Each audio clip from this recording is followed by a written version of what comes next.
Depuis des siècles, elle est l'âme de Paris. Elle a vu passer les rois, les empires, les révolutions. Elle a connu la guerre de 100 ans et la libération de Paris.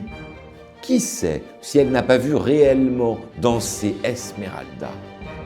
Au-delà de l'incendie qui l'a tant abîmée, Notre-Dame de Paris, c'est une passionnante histoire de France.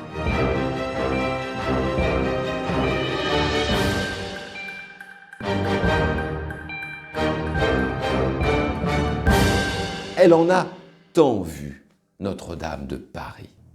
Il faut dire que l'histoire de France n'est jamais passée très loin de ses rosaces sublimes. Ses fondations touchent le Paris des origines, puisqu'on sait que dessous elle, il y a un temple où les Gaulois de Lutèce venaient déjà espérer. C'est Maurice de Sully, évêque de Paris, qui a décidé de lancer la construction de Notre-Dame de Paris. On mettra le temps pour la bâtir, puisque, commencé en 1163, le gros des travaux n'est achevé qu'aux alentours de 1345. Immense vaisseau de pierre de 127 mètres de long, 48 mètres de large, 69 mètres en haut des tours, 93 mètres au sommet de la flèche. Et cette façade, une merveille d'équilibre qui impressionne encore quand, après avoir admiré les deux tours, les statues de la Galerie des Rois, on passe sous le jugement dernier qui illustre le grand portail pour entrer ensuite dans la nef. Notre-Dame a vécu de près ou de loin toute l'histoire de France. Elle a connu Saint-Louis qui venait souvent la voir, tout comme l'a fait la longue cohorte des rois de France après lui. Elle a même connu la reprise de Paris aux Anglais par Charles VII en 1447. Qui sait finalement si elle n'a pas vu réellement danser Esmeralda, pourtant née de l'imaginaire de Victor Hugo.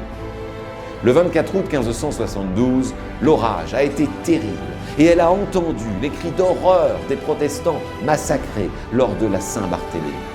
Notre-Dame a aussi vu naître la Révolution française qui a soufflé dessus comme une immense tempête.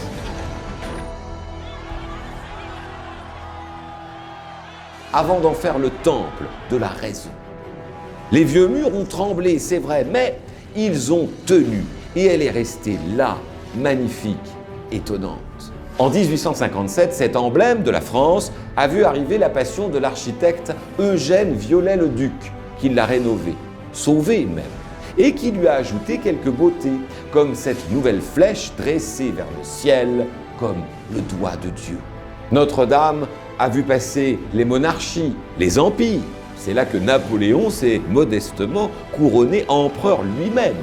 Elle a bien sûr vu l'avènement de la République et même le retour de la liberté, puisque, alors qu'on tirait encore pas très loin, le général de Gaulle s'y est rendu au son des cloches pour célébrer la libération de Paris.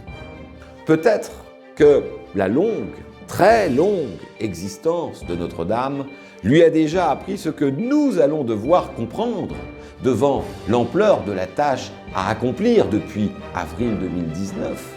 Nous allons devoir apprendre la patience. Peut-être que Notre-Dame, qui est toujours l'orgueil de la France, sait que, comme la France, Notre-Dame de Paris, c'est un phénix. Demain, après-demain, elle renaîtra de ses cendres. Il le faut.